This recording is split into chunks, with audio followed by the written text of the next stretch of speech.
لا إله إلا أنت سبحانك إني كنت من الظالمين.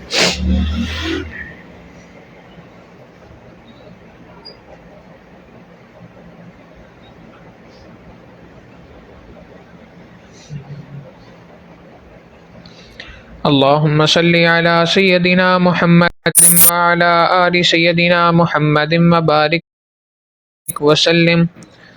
اللهم صل على سيدنا محمد وعلى آل سيدنا محمد وسلم. اللهم صل على اللهم صل على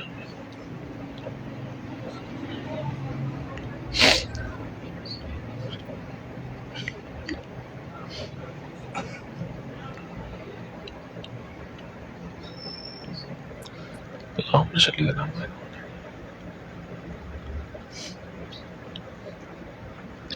بسم الله الرحمن الرحيم.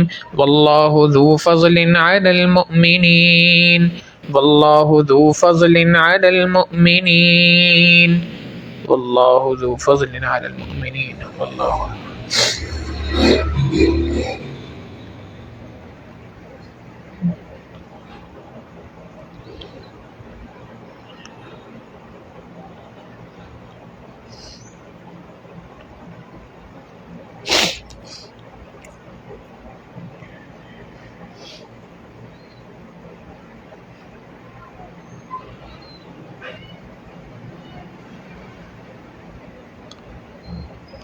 والله ذو فضل على المؤمنين.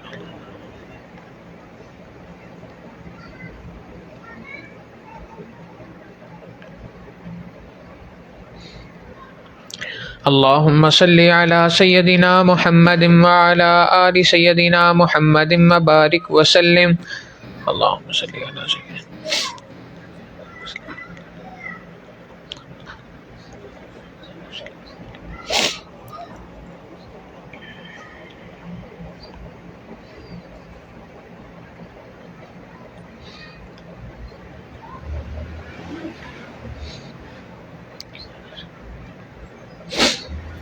بسم الله الرحمن الرحيم. إنا لله وإنا إليه راجعون. إنا لله وإنا إليه راجعون. إنا لله وإنا إليه راجعون. إنا لله.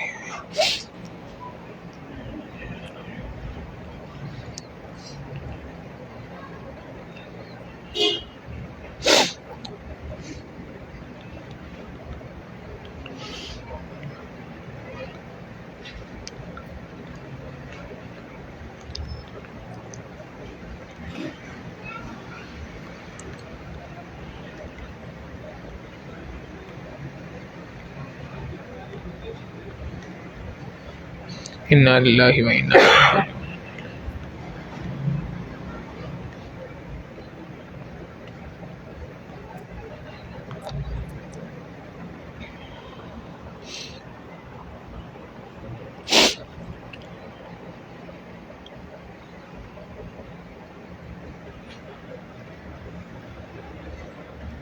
اللهم صل على سيدنا محمد وعلى آل سيدنا محمد وبارك وسلم. اللهم صل على سيدنا محمد وعلى آل سيدنا محمد.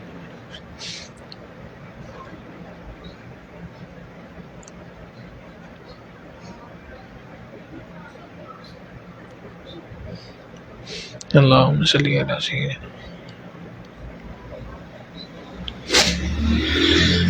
بسم الله الرحمن الرحيم. الله ولي الذين آمنوا. الله ولي الذين آمنوا. الله ولي الذين آمنوا. الله ولي الذين. الله ولي الذين. الله ولي.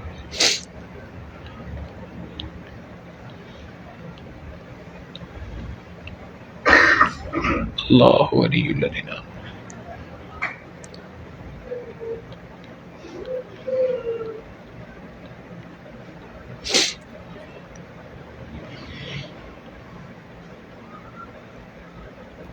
الله ولي الذين.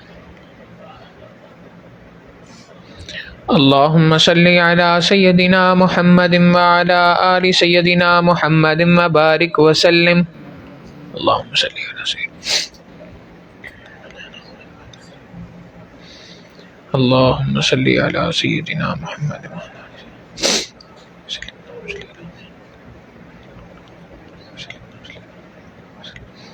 اللهم صل على سيدنا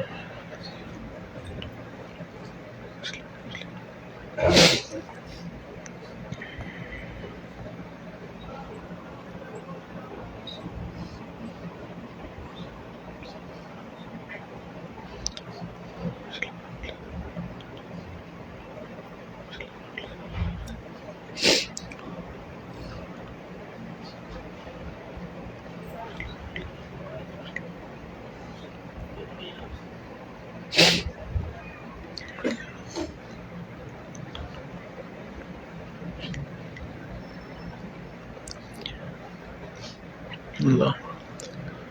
بسم الله الرحمن الرحيم.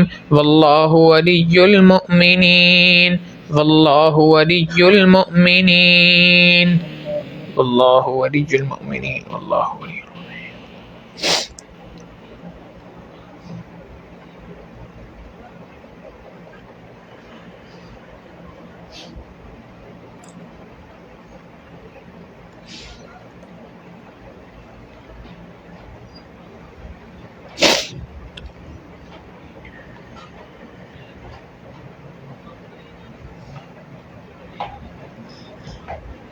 الله ولي المؤمنين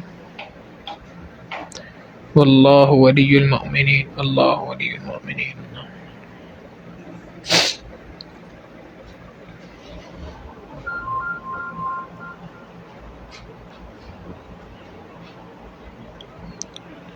والله ولي المؤمنين.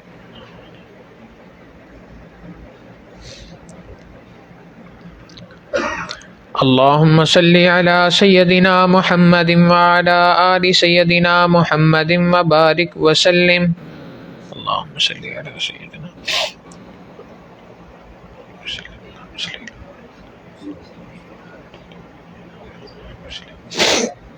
اللهم صل على سيدنا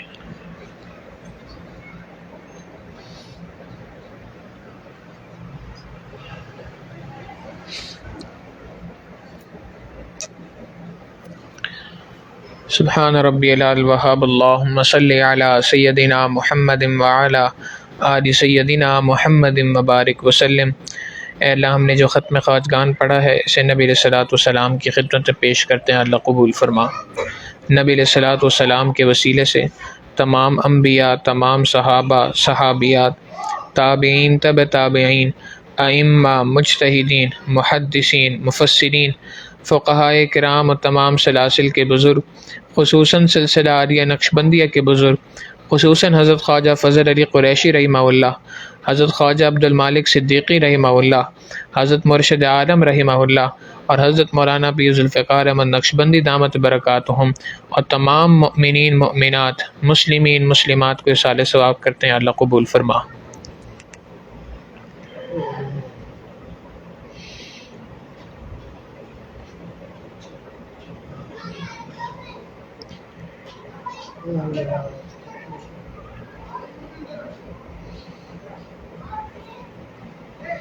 وصلی اللہ تعالی علی حبیبہ سیدنا محمد وآلہ واصحابہ اجمعین برحمتک یا ارحم الراحمین.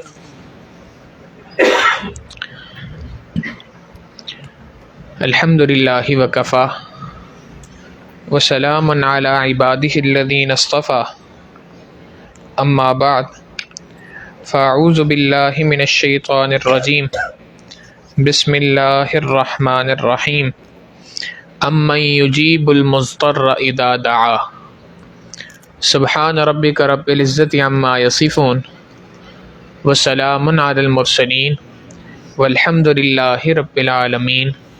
اللہم صلی علی سیدنا محمد وعلی آل سیدنا محمد وبارک وسلم. اللہم صلی علی سیدنا محمد وعلی آل سیدنا محمد وبارک وسلم. اللہم صلی علی سیدنا محمد وعلی آل سیدنا محمد مبارک وسلم۔ گزشتہ مجلس میں یہ بات ذکر کی تھی کہ اللہ کے محبوب صلی اللہ علیہ وسلم محسن انسانیت ہیں۔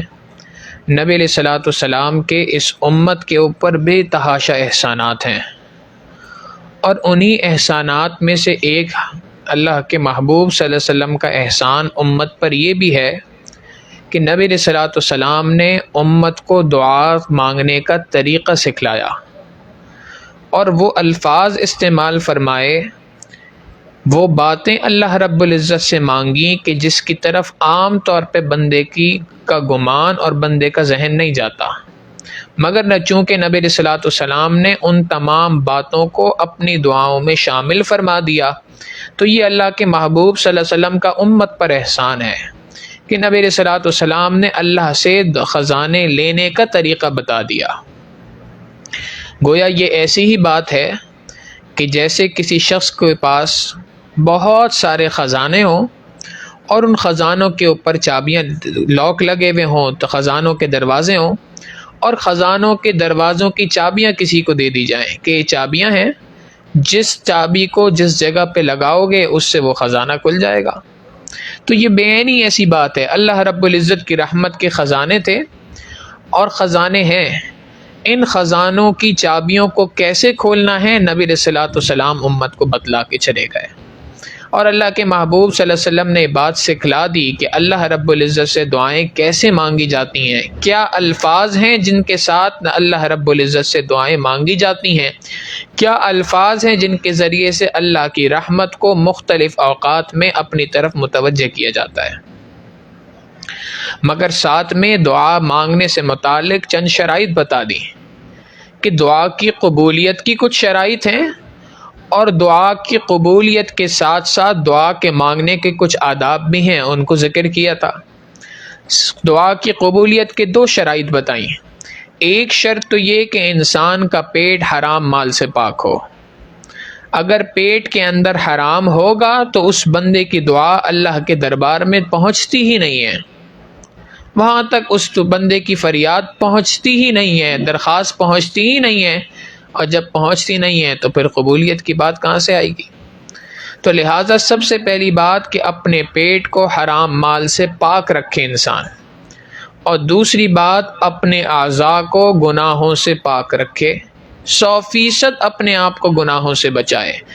اللہ رب العزت نبی علیہ الصلوۃ والسلام کی ایک حدیث مبارکہ ہے، نبی علیہ الصلوۃ والسلام نے ارشاد فرمایا کہ ایک شخص ہے، بیت اللہ کا اس نے غلاف پکڑا ہوا ہے، اور بیت اللہ کا غلاف پکڑ کے رو رو کے اللہ سے دعائیں مانگ رہا ہے، اور جب وہ دعائیں مانگ رہا ہے آنسو اس کے آنکھ سے بہہ رہے ہیں، عام جگہ پہ نہیں ہے، بیت اللہ کے اندر ہے، اور پھر بیت اللہ کے اندر بھی بیت اللہ کا غلاف پکڑ کے اللہ سے دعائیں مانگ رہا ہے۔ نبی علیہ الصلوۃ والسلام فرماتے ہیں کہ آنکھوں سے آنسو بہہ رہے ہیں، بیت اللہ کا غلاف پکڑا ہوا ہے، اللہ رب العزت سے فریاد رسی کر رہا ہے۔ نبی علیہ السلام فرماتے ہیں اس بندے کے پیٹ میں لقمہ حرام کا، اس کے بدن پہ کپڑے حرام مال کے، یہ جو اس نے سفر کیا یہ سفر حرام مال سے کیا، فَأَنَّا يُسْتَجَابُ لَهَا، اس کی دعا اللہ کے دربار میں کہاں قبول ہوگی؟ تو حرام مال سے پیٹ کا بچانا، حرام مال سے اپنے آپ کو بچا کے رکھنا، شریعت مطہرہ نے اس کو لازم قرار دیا، اس کے بغیر دعائیں قبول بیان کیا کہ صرف حرام سے نہیں بچنا، ہر وہ چیز جس کے اندر شبہ آ جائے اس سے بھی اپنے آپ کو بچانا ہے۔ اللہ کے والحرام بین، حلال بھی اللہ نے واضح کر دیا، حرام بھی اللہ رب العزت نے واضح کر دیا، وبینہما مشتبہات، اس حلال اور حرام کے درمیان کچھ شبہ والی چیزیں ہیں جن کے بارے میں کوئی واضح بات نہیں ہے، پتہ نہیں حلال ہے کہ حرام ہے۔ دو صورتیں ہو سکتی ہیں، ایک صورت تو یہ ہے کہ علماء کے درمیان وہ مسئلہ مختلف ہی ہے، بعض کہتے ہیں حلال ہے، بعض کہتے ہیں حرام ہے، تو یہ بھی مشتبہات کے اندر آ جاتی ہیں باتیں۔ مگر اس سے بھی زیادہ شبہ والی چیزوں سے مراد وہ چیزیں ہیں جن کے بارے میں علماء نے لکھا یا جن کے بارے میں یہ بات کہی کہ ان سے بچنا بہتر ہے، یہ بھی شبہ والی چیزیں۔ یہ جس کے بارے میں ابھی تک کوئی تحقیق نہیں ہوئی اور کوئی متفقہ فتویٰ اس کے بارے میں نہیں آ سکا علماء دین کا، وہ بھی مشتبہات کے اندر ہیں، شبہ والی چیزوں کے اندر ہیں۔ آج ہر دوسرا نوجوان پوچھتا ہے جی ڈیجیٹل کرنسی، کرپٹو کرنسی حلال ہے کہ حرام ہے، پیسہ لگاؤں اس میں کہ نہ لگاؤں؟ بھائی جب امت کے علماء نے یہ بات کہہ دی کہ جی ابھی اس پر ریسرچ جاری ہے، فتویٰ ابھی نہیں دیا گیا، تحقیق چل رہی ہے، تو شبہ والی چیز ہو گئی۔ اللہ کے محبوب صلی اللہ علیہ وسلم فرماتے ہیں حلال بھی واضح ہے، حرام بھی واضح ہے، ان کے درمیان میں مشتبہات ہیں، شبہ والی چیزیں ہیں۔ نبی علیہ الصلوۃ والسلام فرماتے ہیں جو کوئی شخص بھی مشتبہات سے بچ کر زندگی گزارتا ہے حلال کے دائرے میں رہتا ہے، اور جو کوئی شخص بھی شبہ والی چیزوں کے اندر پڑ گیا ان قریب ایک نہ ایک دن حرام کے اندر مبتلا کر دیا جائے گا۔ تو نہ صرف یہ کہ حلال اور حرام کی تمیز کرنی ہے، بلکہ شبہ والی چیزوں سے بھی اپنے آپ کو بچا کے رکھنا ہے، مشتبہات سے بھی اپنے آپ کو بچا کے رکھنا ہے، شبہ والی چیزوں سے بھی اپنے آپ کو دور کرنا ہے۔ تو دعا کی قبولیت کا پہلی شرط یہ کہ اپنے پیٹ کو حرام سے انسان بچائے، اور حقیقت یہی ہے کہ جب تک پیٹ حرام سے نہیں بچتا اس وقت تک انسان کے لیے اعمال صالحہ پر استقامت کا حاصل کرنا ممکن ہی نہیں ہے۔ دلیل قرآن کریم سے ملتی ہے، اللہ رب العزت فرماتے ہیں کلوا من الطیبات واعملوا صالحا، پاکیزہ رزق کھاؤ، حلال رزق کھاؤ اور اس کے بعد نیک اعمال کرو۔ علماء نے لکھا ترتیب اللہ نے بیان کی ہے، حالانکہ کھانے سے عبادت کا کوئی تعلق نہیں تھا، لیکن یہاں پہ ترتیب بیان کرنا مقصود تھی کہ حلال مال کھاؤ گے تو عبادت کرنے کی توفیق ملے گی، اور اگر پیٹ میں حرام جائے گا تو حرام مال کا وبال یہ ہے کہ انسان کی عبادت سے جی اٹھ جاتا ہے۔ ہمارے حضرت فرماتے ہیں کہ میری زندگی کہتے ہیں کہ جی ہم باوجود اپنی پوری کوشش کے فجر کی نماز میں اٹھ نہیں پاتے، اکثر اس کے پیچھے وجہ حرام مال کی آمیزش ہوا کرتی ہے۔ آمدنی کے اندر کہیں نہ کہیں حرام مال کی ملاوٹ ہوتی ہے، جو نتیجہ بنتی ہے فجر کی نماز کے اندر تاخیر کرنے کا، فجر کی نماز کے قضا ہو جانے کا۔ تو حرام مال سے اپنے آپ کو بچانا ہے، اور حرام مال سے بچانے کا طریقہ یہ ہے کہ جس کام کے اندر بندہ لگا ہے، ذریعہ آمدنی جو کوئی بھی ہے، چاہے ملازمت اختیار کی بھی ہو، جاب کرتا ہو، چاہے بزنس مین ہو، کاروبار کرتا ہو، جس کسی فیلڈ کے اندر ہے، اپنے اس فیلڈ سے متعلق مسائل کو علماء سے پوچھے۔ کیا طریقہ ہے خریدنے کا، کیا طریقہ ہے شریعت مطہرہ نے بیچنے کا بیان کیا، کیا طریقہ ہے میری اس جاب کا، یہ جاب کرنا، یہ ملازمت کرنا حلال بھی ہے کہ حرام ہے، اگر درست نہیں تو صحیح طریقہ کیا ہے، غلطی کیا کر رہا ہوں، یہ تمام باتوں کو معلوم کرنا یہ ہم پہ لازم ہے۔ عام طور پہ یہ بات سمجھی جاتی ہے کہ اگر بندہ سود سے بچ رہا ہے تو بس حلال ہی کما رہا ہے، حالانکہ ایسی بات نہیں ہے۔ حرام کی بے تحاشا صورتیں ہماری اس سوسائٹی کے اندر، ہمارے اس معاشرے کے اندر رائج ہیں۔ تو پہلی بات کہ اپنے پیٹ کو حرام مال سے بچائے، اور دوسری بات اپنے اعضاء کو گناہوں سے بچائے۔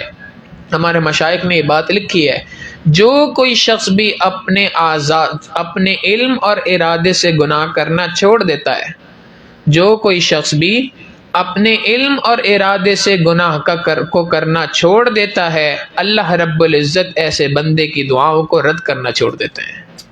یہ میرا بندہ میری خاطر اپنے آپ کو گناہوں سے بچا رہا ہے، میں اس کی دعاؤں کو کیوں قبول نہیں کروں گا؟ لہٰذا پروردگار اس کی دعاؤں کو قبول فرماتے ہیں۔ تو دعاؤں کی قبولیت کے لیے دو اہم شرائط، سب سے پہلی بات کہ اپنے پیٹ کو حرام مال سے انسان بچائے، اور دوسری بات کہ اپنے اعضاء کو گناہوں سے بچائے۔ یہ دو شرائط پوری ہوں گی تو دعا کی قبولیت بڑھے گی، دعا قبول ہوگی۔ اور پھر دعا مانگنے کی چند آداب ہیں، ان میں سے پہلا ادب یہ کہ انسان یقین کامل کے ساتھ اللہ سے دعا مانگے، یقین ہو کہ پروردگار میری دعا کو قبول کرے گا۔ یہ جو مانگ رہے ہوتے ہیں نا شک کے ساتھ، تذبذب کے ساتھ، تو ایسی دعائیں قبول نہیں ہوتی، شرائط پوری نہیں ہو رہی ہیں۔ اس لیے کہ اللہ کے محبوب صلی اللہ علیہ وسلم ارشاد فرماتے ہیں، نبی علیہ السلام نے ارشاد فرمایا کہ اللہ رب العزت ارشاد فرماتے ہیں، حدیث قدسی ہے، انا عند ظن عبدی بی، میں بندے کے ساتھ اس کے گمان کے مطابق فیصلہ کرتا ہوں. بندہ مجھ سے جیسا گمان کرے گا میں اس کے ساتھ اسی کے مطابق فیصلہ کروں گا. کہ اللہ نے قرآن کریم میں فرمایا ہے ادعونی استجب لکم، مانگو مجھ سے دعائیں میں تمہاری دعائیں قبول کروں گا. تو اللہ رب العزت ضرور ضرور دعا کو قبول فرمائیں گے. یقین کامل کے ساتھ اللہ سے دعا مانگے. اور دوسری بات کہ دعا مانگتے ہوئے اللہ رب العزت کی رحمت کے خزانوں پہ نظر رکھے. انسان جب رحمت کے خزانوں پہ نظر رکھے گا تو پھر اسی کی شان کے مطابق دعا مانگے گا. ہم جب دعا مانگتے ہیں تو اپنے آپ کو سامنے رکھتے ہوئے دعائیں کئی مرتبہ مانگ رہے ہوتے ہیں اور یہاں پہ کوتاہی کرتے ہیں. اللہ کے دربار میں دعا مانگ رہے ہیں اور دعا مانگتے ہوئے یہ بات کہتے ہیں دعا کرو اللہ جو ہے وہ میری عمر تمہیں لگا دے. بھئی اللہ کے دربار میں کوئی بجٹ کی کمی تو نہیں ہے کہ یہاں سے لیں گے تو وہاں پہ لگائیں گے. سیدھی سیدھی دعا مانگنی چاہیے کہ اللہ آپ کی عمر میں برکت عطا فرمائے. اللہ بس مجھے کسی بھی طریقے سے اولاد دے دے. بھئی کسی بھی طریقے سے اولاد دے دے، اگر اولاد ہو جائے اور کاروبار ٹھپ ہو جائے تو یہ تو کوئی رحمت کی بات تو نہیں ہے، یہ تو مزید پریشانی کی بات ہے. اولاد ہو جائے اور اللہ نہ کرے لنگڑی ہو، لولی ہو، اپاہج ہو. اولاد ہو جائے اور نیکوکار نہ ہو، نافرمان اولاد ہو تو پھر انسان کے لیے وبال. لہٰذا اللہ سے اس طرح سے دعا نہیں مانگنی چاہیے کہ بس کسی بھی طرح سے مجھے اولاد دے دے. نہیں، اے اللہ آپ مجھے نیک اولاد دیجئے، صالح اولاد دیجئے، فرما بردار اولاد دیجئے، ماں باپ کی آنکھوں کی ٹھنڈک بننے والی اولاد دیجئے. اے اللہ اس اولاد کے رزق کے اندر بھی وسعت فرما دیجئے، میرے رزق کے اندر بھی وسعت فرما دیجئے. اللہ کی رحمت کے خزانے بے تحاشا ہیں. انسان کو مانگتے ہوئے ان خزانوں پہ نظر رکھنی چاہیے. اللہ سے مانگ رہے ہیں. ہمارے حضرت واقعہ سناتے ہیں کہ ایک مرتبہ ایک جگہ پہ نماز پڑھی تھی تو برابر میں ایک شخص تھا، اس نے سلام پھیرا تو سلام پھیرتے کے ساتھ ہی زور سے اس نے دعا مانگی یا اللہ مجھے اتنے کروڑ روپے دے دے. برابر والے نے اس کو کونی ماری کہ بھائی اتنے سارے. اس نے اس کی طرف دیکھا غور سے اور کہنے لگا بھائی آپ سے نہیں مانگے، اللہ سے مانگے، آپ کیوں پریشان ہو رہے ہیں؟ تو واقعی بات یہی ہے کہ جب اللہ کے خزانوں پہ نظر ہوگی تو پھر اس میں پریشانی کی کیا بات. لاکھ بھی اس سے مانگنے ہیں، کروڑ بھی اس سے مانگنے ہیں، ارب بھی اس سے مانگنے ہیں. تو اللہ کی رحمت کے خزانوں پہ نظر رکھتے ہوئے یقین کامل کے ساتھ انسان دعا مانگے. اور دعا کی تیسرا ادب یہ ہے کہ دعا مانگتے ہوئے عاجزی کو اختیار کرے.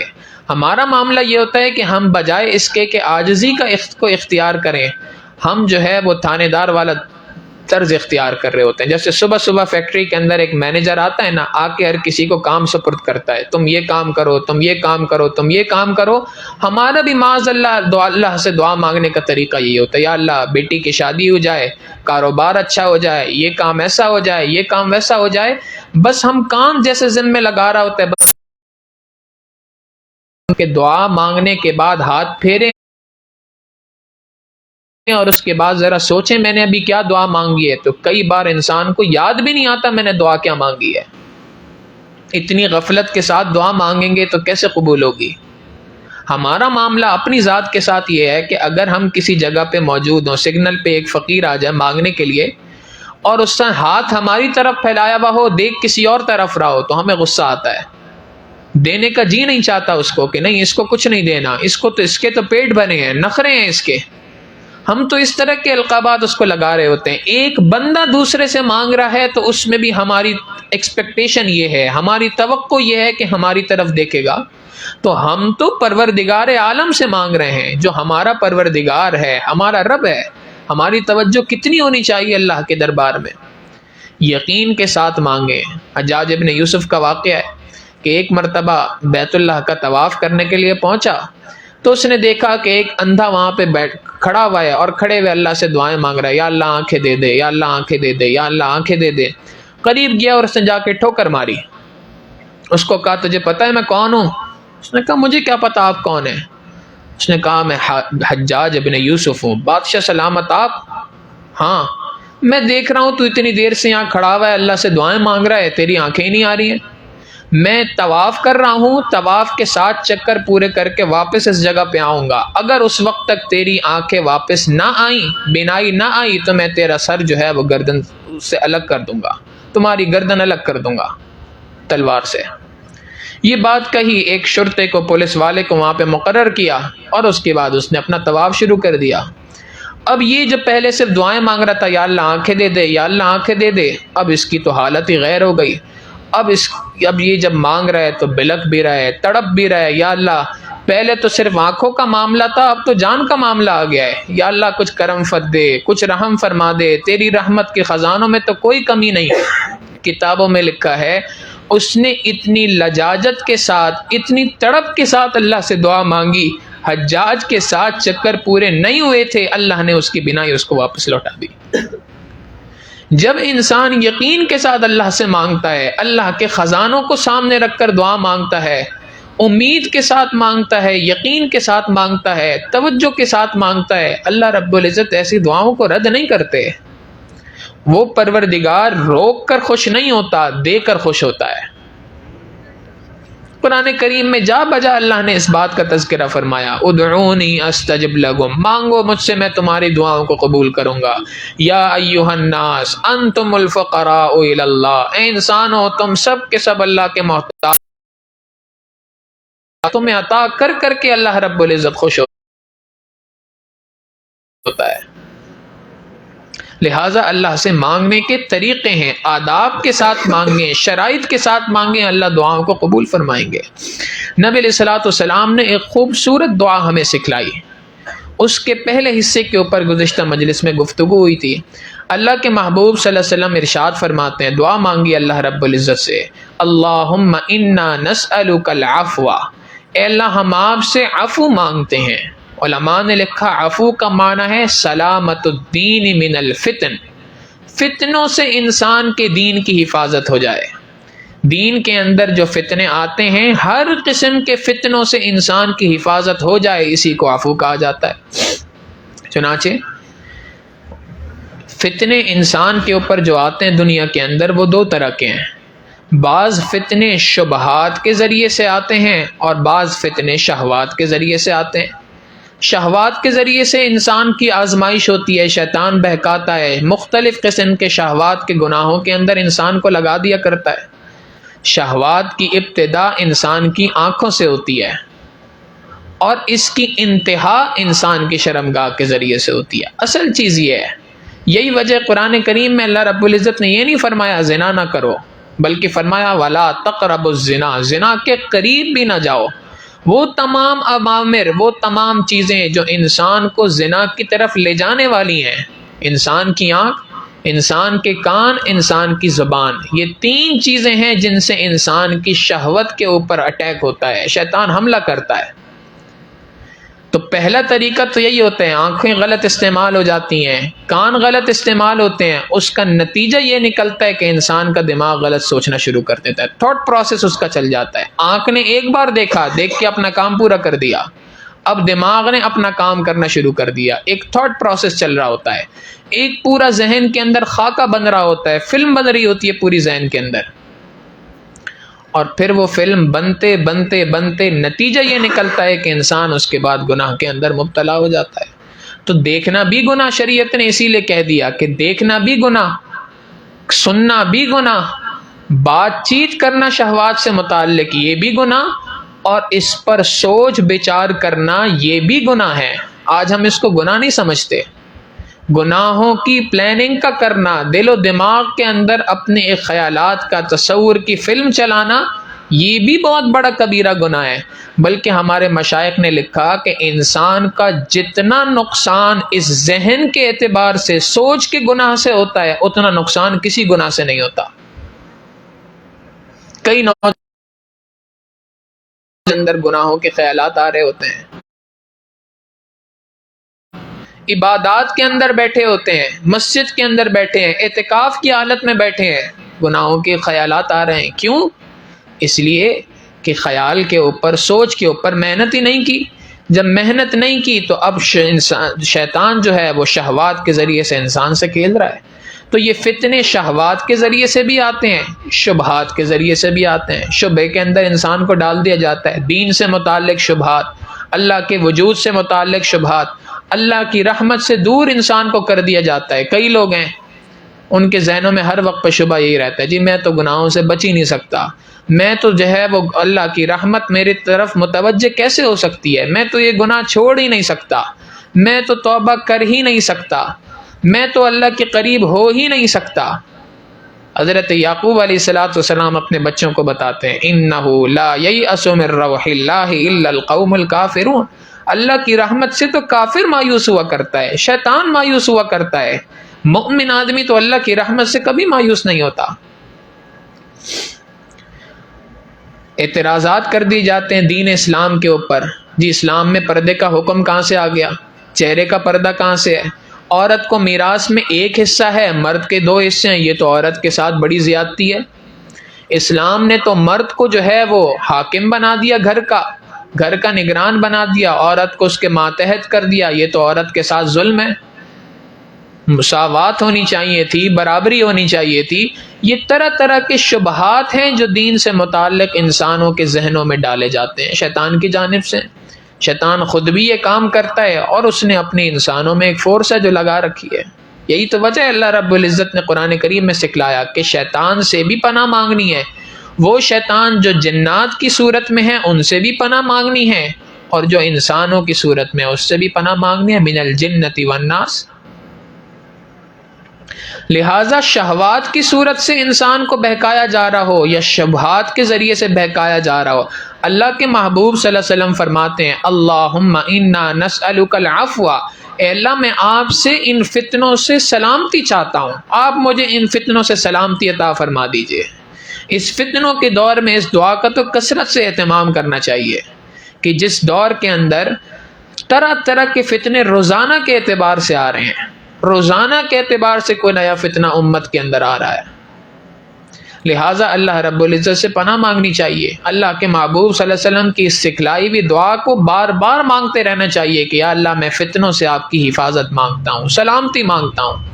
تو پہلی دعا کا پہلا جز اللہم انا نسألک العفو، اے اللہ میں آپ سے اس دین کے اندر فتنوں کی سلامتی مانگتا ہوں۔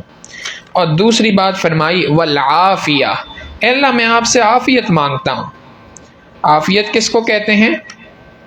علماء نے لکھا عافیت کہتے ہیں السلامۃ فی البدن من سیء الاسقام، کہ انسان کا بدن ہر قسم کی بیماریوں سے محفوظ ہو جائے، یہ ہے عافیت۔ دین کی سلامتی مانگی فتنوں سے، بدن کی سلامتی مانگی ہر قسم کی بیماریوں سے۔ اب کتنی بیماریاں ہیں دنیا کے اندر، ہر انسان بیماری کا تصور کرے، اللہ نے کتنی بیماریوں سے انسان کو محفوظ رکھا ہے، یہ اللہ رب العزت کا کتنا فضل ہے۔ حقیقت یہ ہے کہ ہم پر اللہ کی کتنے انعام ہیں ہمیں اس کا احساس نہیں ہے۔ کبھی احساس کرنا ہو تو کبھی کسی ہسپتال کا چکر بندہ لگا لے اور وہاں پہ جا کے دیکھ لے کہ کس کس طریقے کے مریض موجود ہیں، کیا کیا بیماریاں دنیا کے اندر موجود ہیں۔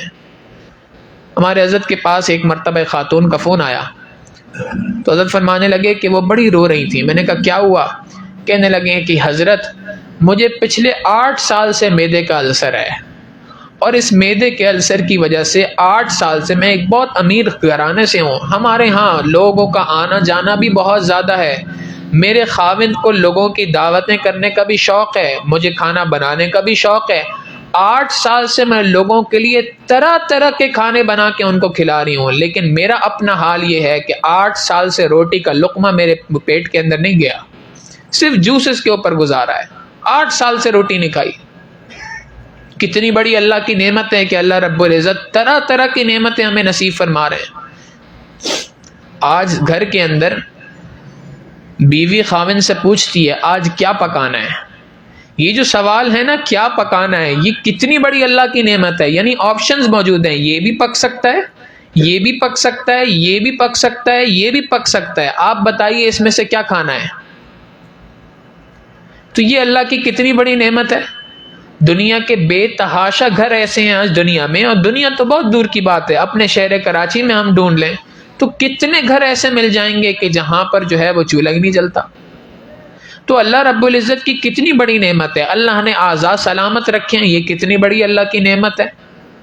ایک ایک نعمت کا اگر ہم ادراک کرنا شروع کر دیں تو واقعی اللہ رب العزت کی ایک ایک نعمت جو ہے وہ انسان کی اس کی قدردانی کی اللہ توفیق دیتے ہیں۔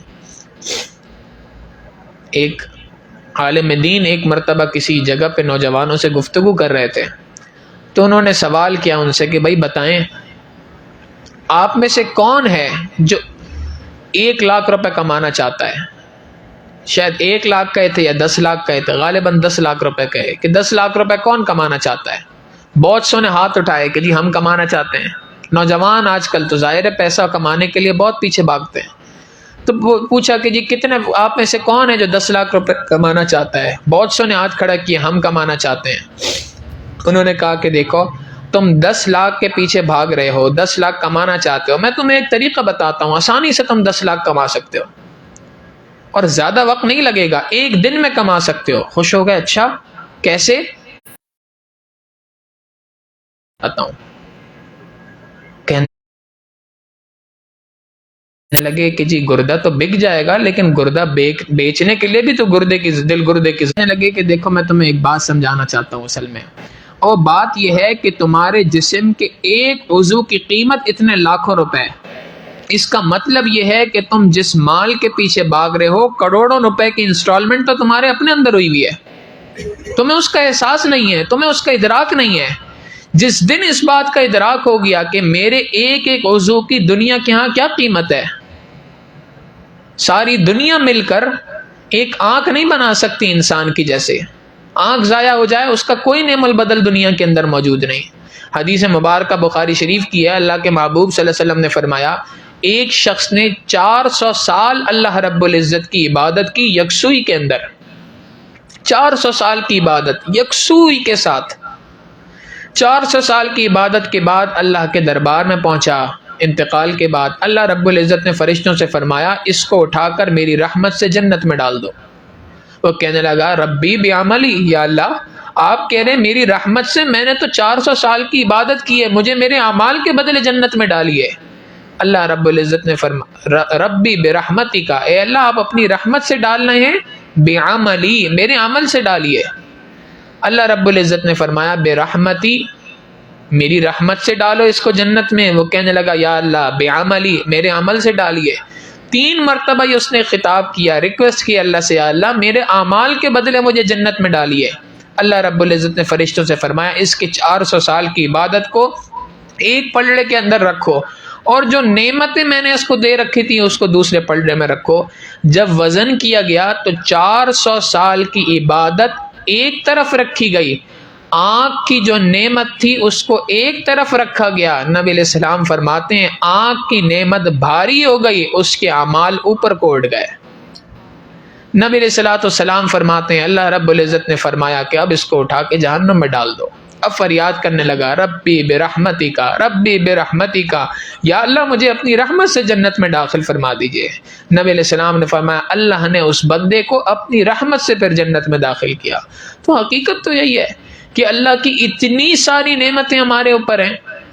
اب کتنے لوگ ہیں جو مختلف بیماریوں کے اندر مبتلا ہیں، کتنے لوگ ہیں جو مختلف قسم کی موذی امراض کے اندر مبتلا ہیں، اللہ نے ان سب سے ہمیں عافیت آج تک عطا کی ہے، یہ اللہ کی رحمت ہے، آئندہ کے لیے بھی عطا ہو۔ نبی علیہ السلام نے دعا سکھا دی اللہم انا نسألک العفو والعافیہ، اے اللہ ہر قسم کے امراض سے، بدنی تمام کے تمام مرضوں سے، اے اللہ میں آپ کی حفاظت چاہتا ہوں۔ اور تیسری بات فرمائی والمعافات، اے اللہ میں آپ سے معافات چاہتا ہوں۔ علماء نے لکھا معافات کیا ہے؟ ایک اللہ من الناس، کہ تمہیں لوگوں کے شر سے اللہ بچائے اور لوگ تمہارے شر سے بچیں۔ اللہ تمہیں لوگوں کے شر سے بچائے، لوگوں کی برائی تمہاری طرف نہ آئے، اور تمہارے شر سے اللہ لوگوں کو بچائے، یہ ہے معافات۔ آج تو حال یہ ہے کہ ہر بندہ کسی دوسرے کے شر کے اندر مبتلا ہے، ہر بندہ دوسرے کے شر میں مبتلا ہے۔ آج اگر کسی آفس میں چلے جائیں، کسی کاروبار کے سلسلے میں کسی جگہ پہ چلے جائیں تو وہاں پر ہر جگہ ایک ہی بات نظر آئے گی، ہر بندہ دوسرے کی ٹانگ کھینچنے کو تیار ہے، ہر بندہ دوسرے کو اپنے شر کے ذریعے سے ڈسنے کو تیار ہے، کوئی کسی کو کامیاب ہوتا ہوا آج نہیں دیکھ سکتا۔ اور کاروبار کی بات، ملازمتوں کی بات تو دور کی بات ہے، گھروں کے اندر بھی یہی معاملہ ہے، بیوی کے شر سے خاوند ڈسا ہوا ہے، خاوند کے شر سے بیوی ڈسی ہوئی ہے۔ کتنی ہی عورتیں ہیں جو اللہ والوں کو، نیک لوگوں کو دعائیں کرانے کے لیے فون کرتی ہیں، دعا کریں ہمارے خاوند نے، میرے خاوند نے میری ناک میں دم کر رکھا ہے۔ اور کتنے ہی شوہر ہیں جو آ کر دعائیں کرواتے ہیں کہ دعا کریں بیوی نے ہماری ناک میں دم کر رکھا ہے۔ آج گھروں کے اندر لڑائی جھگڑے کس وجہ سے؟ ایک دوسرے کے شر سے محفوظ نہیں ہے انسان، اسی وجہ سے لڑائیاں ہیں، اسی وجہ سے جھگڑے ہیں۔ ساس بہو کے شر سے محفوظ نہیں، بہو ساس کے شر سے محفوظ نہیں ہے۔ تو اللہ کے محبوب صلی اللہ علیہ وسلم نے ان حالات کے اندر اتنی پیاری دعا سکھا دی کہ اے اللہ میرے شر سے دوسروں کو محفوظ فرما دیجئے اور دوسروں کے شر سے مجھے محفوظ فرما دیجئے، تاکہ دنیا کے اندر کوئی مجھے نقصان نہ پہنچائے اور میں کسی کو نقصان پہنچانے والا نہ ہوں۔ تو نبی علیہ الصلوۃ والسلام نے دعا سکھا دی، اللہم انا نسألک العفو والعافیۃ والمعافاۃ الدائمۃ فی الدین والدنیا والآخرہ۔ اے اللہ میں آپ سے دعا مانگتا ہوں کہ میرے دین کو فتنوں سے سلامتی عطا فرما دیجئے، میرے بدن کو امراض سے سلامتی عطا فرما دیجئے، اور میرے شر سے لوگوں کو بچا دیجئے اور لوگوں کے شر سے مجھے بچا لیجئے۔ نہ صرف یہ کہ اس دنیا میں، اللہ دنیا میں بھی بچا لیجئے، آخرت کے اندر بھی بچا لیجئے۔ یہ دعا ایسی ہے کہ جس کے اندر اللہ کے محبوب صلی اللہ علیہ وسلم نے اس دنیا اور آخرت کے سارے مسائل کو سمیٹ کے رکھ دیا۔ اب اگر انسان اپنی عقل سے سوچتا تو شاید یہ دعا زندگی بھر نہ مانگ سکتا تھا، اللہ کے محبوب صلی اللہ علیہ وسلم نے مانگ کر دکھا دی۔ تو لہٰذا اس طرح کی دعاؤں کا اہتمام کرنا چاہیے۔ یہ ایک دعا اللہ کے محبوب صلی اللہ علیہ وسلم کی ہے، اس کو اپنی زندگی کا معمول بنا لینا چاہیے انسان کو۔ اٹھتے بیٹھتے اللہ رب العزت سے دعا مانگی، اللہم انا نسألک العفو والعافیۃ والمعافاۃ الدائمہ فی الدین والدنیا والآخرہ۔ تو انسان اللہ رب العزت سے دعائیں مانگتے رہے، مانگتے رہے، مانگتے رہے۔ حقیقت یہی ہے کہ جو انسان اللہ رب العزت سے ہر چیز ہر وقت پہ مانگتا ہے، ہر وقت پر ہر چیز اللہ سے مانگتا ہے، اللہ رب العزت ایسے بندے سے محبت فرماتے ہیں۔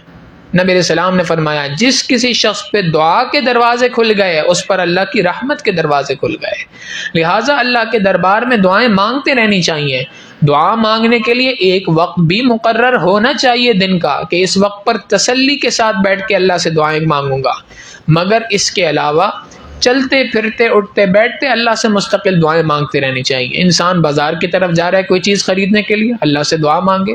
کوئی ضروری نہیں کہ باوضو ہو، کوئی ضروری نہیں کہ ہاتھ اٹھائے، کوئی ضروری نہیں کہ مصلے کے اوپر بیٹھ کے مانگے، نہیں، وہ پروردگار مصلے پر بیٹھنے والے کا بھی رب ہے، وہ پروردگار چلنے والے کا بھی رب ہے، وہ پروردگار بازار میں پہنچنے والے کا بھی رب ہے۔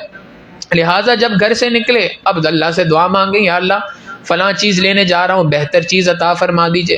جب چیز خرید لی اب گھر کی طرف جا رہے ہیں پھر دعا مانگیں، یا اللہ یہ چیز خریدی ہے اس کو میرے لیے، میرے گھر والوں کے لیے بہتری کا ذریعہ بنا دیجئے، دنیا اور آخرت کی بھلائی کا ذریعہ بنا دیجئے۔ جس کام کے لیے جا رہے ہیں، کسی سے ملاقات کرنے جا رہے ہیں، یا اللہ اس ملاقات کو میرے لیے انفع ثابت فرما دیجئے۔ کوئی کاروبار کی کسی سے ڈیلنگ کرنے جا رہے ہیں، یا اللہ اس کاروبار کی ڈیلنگ کو میرے لیے روزگار میں برکت کا ذریعہ بنا دیجئے۔ جہاں جا رہے ہیں اس معاملے سے متعلق دعائیں اللہ رب العزت سے مانگیں۔ یہ بار بار اللہ سے دعا کا مانگنا، ہر وقت پہ اللہ رب العزت سے مانگتے رہنا، حقیقتاً اسی کا نام وقوف قلبی ہے۔ یہی چیز ہے وقوف قلبی۔ وقوف قلبی کسی اور چیز کا نام تو نہیں ہے کہ 24 گھنٹے اللہ سے تعلق جڑا ہوا ہو، 24 گھنٹے اللہ رب العزت سے یاد جڑی ہوئی ہو۔ ہمارے مشائخ نے کہا کہ یہ جو 24 گھنٹے اللہ سے تار جڑی ہوئی ہے، یہ اللہ تک پہنچنے کا چور دروازہ ہے۔ پچھلے زمانے میں تو لوگوں کے لیے بڑے بڑے مجاہدے کرنے پڑتے تھے، لمبے لمبے مراقبے کیا کرتے تھے، لمبی لمبی دیر اللہ سے مانگا کرتے تھے، لمبی لمبی دیر اللہ کے سامنے یا اللہ کو یاد کیا کرتے تھے گھنٹوں بیٹھ کے۔ آج وہ مواقع موجود نہیں ہیں۔ آج اس طریقے سے وہی ہے، اللہ تک پہنچنے کے راستے آج بھی موجود ہیں، اور وہ راستہ یہی ہے کہ اللہ سے مانگتے رہے بندہ، اٹھتے بیٹھتے مانگے، چلتے پھرتے اللہ سے مانگے، بار بار مانگتا رہے، چاہے تو وہ بھی اللہ سے مانگو۔ کیا مانا؟ چشمہ ٹوٹ گیا، جوتا ٹوٹ گیا، چپل تبدیل کرنی ہے، جا رہے ہو تو بھی اللہ سے مانگو، یا اللہ اچھی چیز دلا دیجئے۔ یہ بھی اللہ سے مانگنے کی چیز ہے، یہ بھی اللہ سے مانگو، اور اللہ سے دنیا اور آخرت کے خزانے بھی مانگو، دین بھی مانگو، دنیا بھی مانگو، ہر چیز اللہ رب العزت سے مانگنے کی عادت بنا لینی چاہیے اور اس دعا کا اہتمام کرنا چاہیے۔ اللہ رب العزت سے دعا ہے کہ پروردگار عالم ہمیں اپنے سے لو لگانے کی توفیق عطا فرمائے، اس دعا کو بار بار پڑھنے کی، اس کو مانگنے کی توفیق عطا فرمائے۔ وآخر دعوانا ان الحمد للہ رب العالمین۔ تھوڑی دیر کے لیے مراقبہ کر لیں، پھر دعا کرتے ہیں۔ آنکھوں کو بند کر لیں، سر کو جھکا لیں، دنیا اور جو کچھ دنیا میں ہے اس سے ہٹ کٹ کے اللہ رب العزت کی یاد میں ڈوب جائیں۔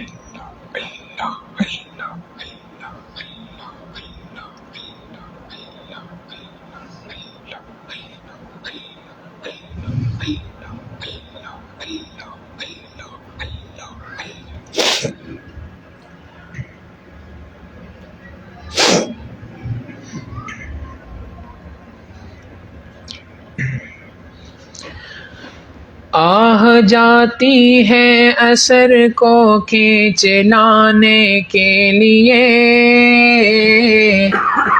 بادلوں ہٹ جاؤ دے دو راہ جانے کے لیے۔ آہ جاتی ہے اثر کو کھینچ لانے کے لیے، بادلوں ہٹ جاؤ دے دو راہ جانے کے لیے۔ اے دعا فریاد کر عرش بری کو تھام کے، اے خدا رخ پھیر دے اب گردش